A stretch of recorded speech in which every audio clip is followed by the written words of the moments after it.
அங்க பாரு அவன் பின்னாடிதான் இருக்கான். உன்னை சூழ பாக்குறான்டா. அங்க பாரு ஸ்னைப்பரு. பார்த்து அவனை அடிடா ஹெட்ஷாட். புல்லா புல்லா என்னம்மா?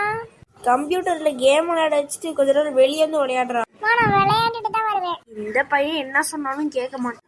சரி நாம டிவி பார்ப்போம். இது என்னது கருப்பு கலர்ல ஜூஸ் டப்பா, குடிச்சு பார்ப்போம். எனக்கு இப்ப ஏதோ எனர்ஜி அந்த மாதிரியே இருக்கு அந்த பையனுக்கு. இரு டேய், ஒழுங்கா வெளி வரையா நான் போட்டு ஒன்னு பொழந்து எடுக்கட்டா.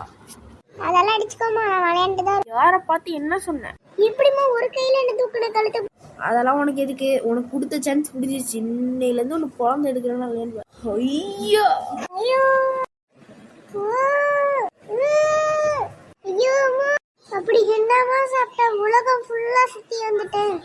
அதான் சோஃபா மேலதான் ஒரு ஜூஸ் கிடைச்சிடு, அது குடிச்சு பார்த்தா அதை குடிச்சோடனே தான் எனக்கு இவ்வளவு எனர்ஜி வந்துச்சு. எம்மா, அதுல வந்து எல்லா எனர்ஜி குடுக்குற ஜூஸையும் கலந்து, முக்கியமா ரெட் புல் கலந்து செஞ்சதுமா, அதையா குடிச்ச? அடா ஆமா, ரெட் புல் மாதிரி இருந்துச்சு. அதுக்கு எவ்வளவு பவர் இருக்குன்னு உனக்கு தெரியுமா? தெரியலையே. ஒரு ஹல்காவே மாதிரி இல்ல நீ. ஓஹோ, இனிமேட்டு நீ எப்பெல்லாம் பேச்ச கேட்கலையோ அந்த ஜூஸ் குடிச்சிட்டு ஒன்னு பொழந்து எடுக்கணும்னா பாரு. என்னது மீண்டும் மீண்டுமா?